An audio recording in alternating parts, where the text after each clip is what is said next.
Hey, what's going on everyone? This is Mike Kollin at MikeKollin.com. The name of the song is Truth by Sappheiros, which is the perfect title for this video.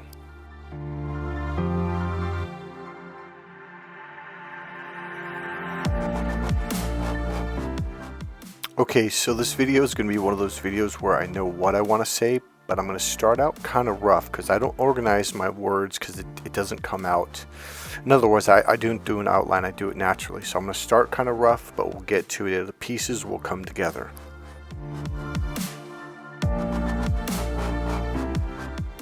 Okay, we're going to lower the volume right now a little bit, and then it will go down a little bit more in about 2 minutes. Okay, so you know how you've been told you're the black sheep, and you've also heard the phrase, especially in church, the wolf in sheep's clothing? Well, about 4, 5, 6 videos ago, I don't remember exactly, I described myself in my shift and some of the changes that I've made. And one thing I began to realize about myself is I'm very soft inside, very soft, gentle, kind spirit, very kind to people. But what I've learned to do is to build kind of a it's almost like a hard exterior, like tough, without it being tough. I'm not sure how to explain that.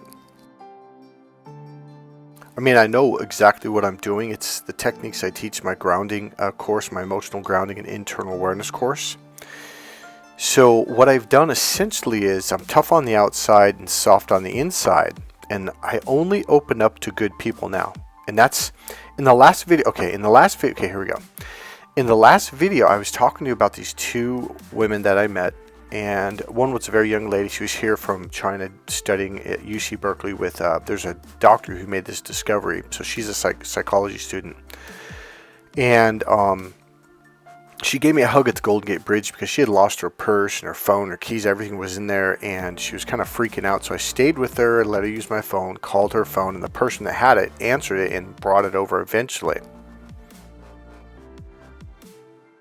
So what happened was, after she thanked them and hugged them, she kind of stared at me and kind of was like, you could tell she was excited and happy, and she just grabbed me and hugged me, and I got this like burst of energy. Like I described it in the last video, these little tiny cute little white balls of energy that had I'm not saying I saw it. It's kind of like if you looked internally inside, but that's what it was like. It had these cute little smiley faces, and they kind of went into my body and like ping-ponged around in a very happy, joyful way. And it was, man, I was like, what is this? Like, I was really conscious of this energy that I felt. So we talked a few times. We talked that day for a little while, and then we talked again on the phone because she had my number because she called her phone from my phone because she had lost her phone. So we talked a little bit. She went back to China, but that energy lasted for a while. In fact, I was riding my bike and I was like, what is this? Like, it just kept kind of ping-ponging around, but in a really good kind of way. So I realized, I was like, what is this? Like, this was a feeling that I'd never felt in my life. I was like, what is this? Like, it was such a happy, joyful, yet very gentle and kind energy. And I thought, wow, this is really, really nice. And to be honest with you, it really prepared me to meet the next person, whom I think I met about, 10 days later, or maybe 2 weeks, I don't remember, who Olga, which is in the last video that I made. She's actually in the video, which I believe was on January 3rd, so it might be just before this video. So as I said in the last video, I met Olga on the Golden Gate Bridge as well on the other side, which is kind of funny. It was on the same side of the bridge, because you can cross on both sides. But it was on the other side, and I just realized that right now, like, oh, that's kind of interesting. And it prepared me because Olga had the same energy. Now, here's why. Okay, Olga was very gentle, very kind, very, just a pleasant person, a very nice, soft energy. And I think in the past, all my life, I would just kind of go past this kind of energy because I didn't recognize it. It seemed foreign to me. The other thing that I realized, they enjoyed my energy. So, okay. It's something, if you're an empath and you've been dealing with narcissist abuse, as a lot of you on this channel have, Here's the dynamic that's been happening that I absolutely believe has changed. And I don't mean just for me, I mean for you too. I think it's already changed. I don't know if you have quite yet had these experiences, if you've kind of opened up and, what's the word, risked it, I guess it could be the word, or be adventurous enough. In other words, I believe, I'm going to use this word, which I've only used once before. I believe the collective, the group of people on this channel, and empaths around the world, we are experiencing each other now for the first time. Whereas before it was kind of like, okay, so you know how you say, they tell you like when you're raised by a narcissist, how they beat you, they abuse you, they tell you bad things, and you begin to believe, well, that's what love is. So one of my realizations that I had about myself was I have always tried to make people who are mean to me like me or be nice to them by trying to say, oh, well, you know, I'm going to help them be happy. And it was just a lifetime of working hard to make miserable people happy, people that are mean to be kind, and it just never happened. It was just kind of like, it was this constant battle, and it was never going to change. So over the years, whether it was a book, a seminar, or a personal coach, or a healer, or a therapist, or whatever, I remember hearing, like, especially years ago, like, Michael, that's not love. So I realized as I looked back over the years, there were people that were very kind that I'd bumped across or had been part of the circle I belonged to or whatever that I just didn't relate to, couldn't connect to, because I didn't think that that was love. I thought love was like, you got to work, you've got to fix this person, you got to make them happy, you got to be kind to them, and if they're angry with you, you got to explain, like, oh, no, you're misunderstanding. Whereas now I'm like, well, if you misunderstand me, you think I'm a bad person, that's cool, you don't have to come around no more. And I noticed when I say that to narcissists now, they're like, wait, what? Because they want your love, because that's what they want, but they're not going to change. And that's something that we have to learn. They're not going to change because you're loving them. They're not going to change because you're kind to them. They're going to change because people stop loving them. See, if you're rewarding them for punishing you constantly, for always thinking of, oh, trying to point out the bad things in you and make you look bad, and then you return it with love, they're like, well, this is the way I get love. I mean, this is what people have done to me my whole life. I treat them like shit and they love me, so why would I stop? And that actually does make sense on a neurological level. The way the human system and also the animal system, because we have the same system, if you reward them for what they're doing, they're going to keep doing it. I mean, it's really common sense. So you got to stop and go, okay, wait a minute. So I've been loving them every time they've been punishing me. Oh, no wonder why they never stop.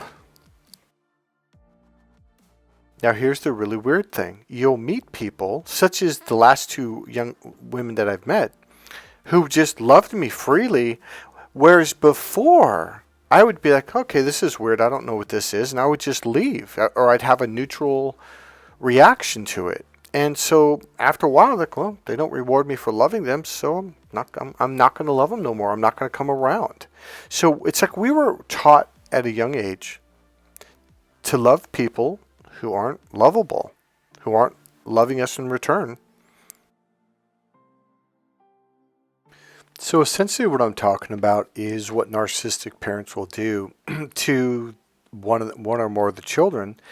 They train them essentially to be servants, to take the abuse, to take the gaslighting and all the games, and to return in favor loving, being helpful, being supportive. So we get conditioned into being this way, thinking that, oh, this is the way a relationship works, this is the way life is, this is what love is, but it's not. So because of that, until very recently, this is how we've dealt with people. Like, we're like, oh, okay, this is the kind of person I'm supposed to be with, when it's the worst possible person you could possibly be with. And now, because of the whole social media dynamic and the explosion of narcissist abuse about 5-6 years ago, starting around 2019, people are waking up and we're sharing information with each other like we are right now on this YouTube channel. And we're starting to find each other. So the dynamic of what has been happening last 5 years, where narcissists just like, they've just unleashed And it's caused us to go into what I call the Great Wall of China, into isolation, where we're like, no, we're not doing this no more. We're done. That's it. If this is what life is for the rest of our life, so be it. I'd rather be alone than being treated like crap for the rest of my life. So by isolating ourselves for long periods of time, even though we didn't verbally say it or write it down, what we essentially said is like, yeah, I'm not putting up with that anymore. If people don't love me, if they're not kind to me, if they're not gentle with me, then I'm not doing it anymore. And what that means is you're only open to people that are kind, that are gentle, and you start meeting those people. It might be one after 4 years, and then maybe another one months down the road, but you only and will start meeting those people. This dynamic is causing us to begin to meet each other, even in public. So let's talk about the sheep in wolf's clothing. It's like you had it. You put up the Great Wall of China, which is the whole like wolf's clothing. Like, you're a really nice person, but you've been taken advantage of. You've been hurt because of it your whole life because you've been nice to people. And you finally realize like you just can't do that to a lot of people. So it's like, even though you're a sheep, you're putting on wolf's clothing. So now you're getting this outside exterior that's becoming very tough. And on the inside, you're protecting your heart.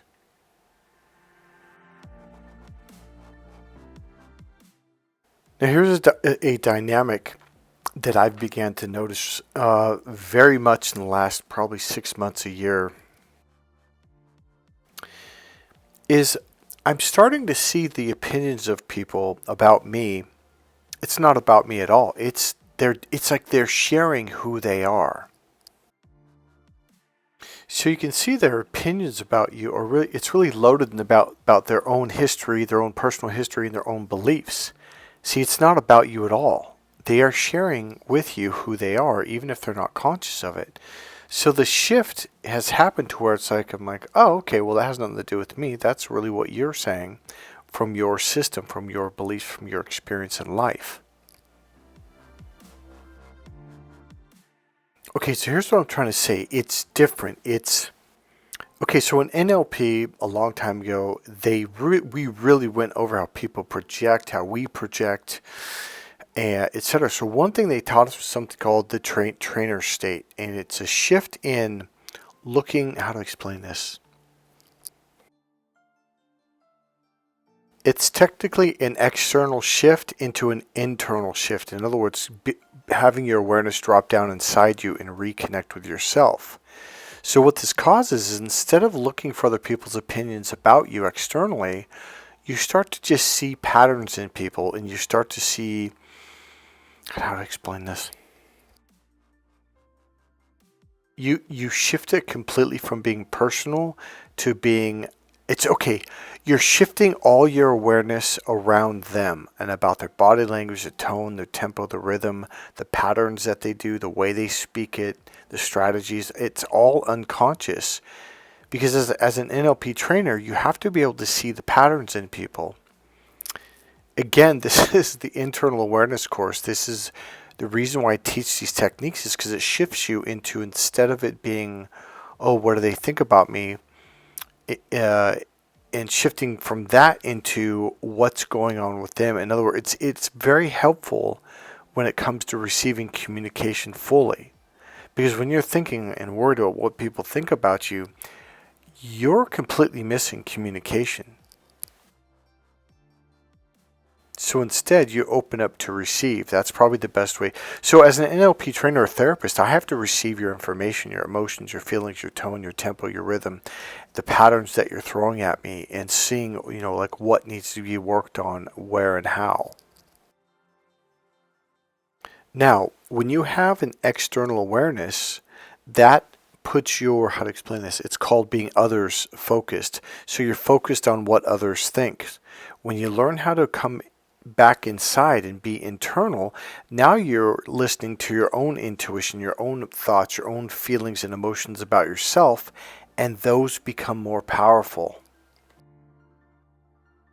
To put short, and it shifts you from caring about what other people think about you into caring about what you think about yourself. And I don't mean in a fake way, but it shifts the neurological dynamic of what's more important. So now your self-thought and self-feelings about yourself become more important. They become heavier. They become like, well, this is what I value. In other words, it shifts from listening to other people to listening to yourself. Okay, so now, why do people get mad at you as an empath, someone who has what we call the light, okay? So I'm going to read this off actually. I've got a couple paragraphs. It's very rare for me to do this, but I'm going to do this. So your light, your energy also allows people to see their own light and beauty within themselves. And sometimes that scares people and goes against what they believe about themselves. So they may strike out, get mad, blame, project their own limiting self-beliefs onto you in a mean way. Now, why is this? It's because if they were raised to believe they're no good or they're bad or, something bad about themselves, and you're coming along saying, no, you're actually a very beautiful person. You have a beautiful light, beautiful spirit. They may strike out because their belief is that's not me. I'm this other thing over here. So they may strike out at you. So let me read the next one. So, but over time, it does help them eventually to come out of their own shell and allow themselves to see their own beauty and eventually just be it, live it, and embrace it. So, by being able to momentarily see their own inner light, see their own inner beauty, they may have this conflict, like a major conflict inside that you'll probably get caught up in. So you'll probably leave, but eventually, because they saw it, it may cause them to kind of continually revisit, and they may go to therapy, they may do healing work, they may have major realizations over a period of time, and they may begin to shine their light a bit more over time. Now here's another dynamic of why people may lash out at you, strike out at you, and get mad. So some people refuse to see their light within themselves because it shines a light on all of their shadows. Okay, so this can trigger them to attack you because it causes them to see their own shadow, their own hidden truths of themselves they have buried an entire lifetime, possibly lifetimes. Okay, so they don't want to deal with it when you come onto the scene. They see it. So I'm sorry. So they don't want to deal with it. So I'm actually reading this part off. But when you come onto the scene, they see it because your light shines on it and reveals it without your ever doing anything other than just being yourself. Love. And yes, love is the light.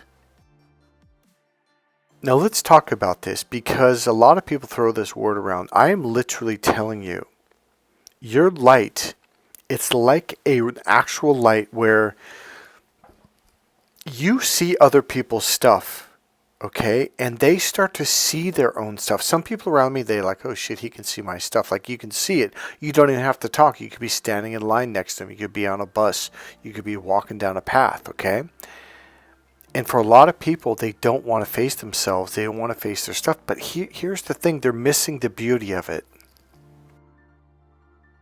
Your shadow is not your enemy. It is not.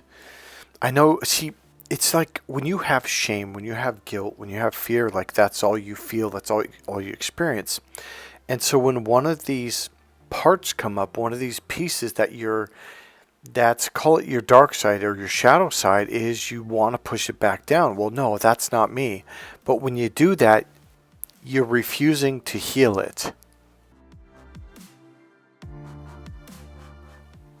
And yet the healing of it is the very thing that you need to do. The way you do that is by accepting it, by loving it, by nurturing it, by literally embracing it.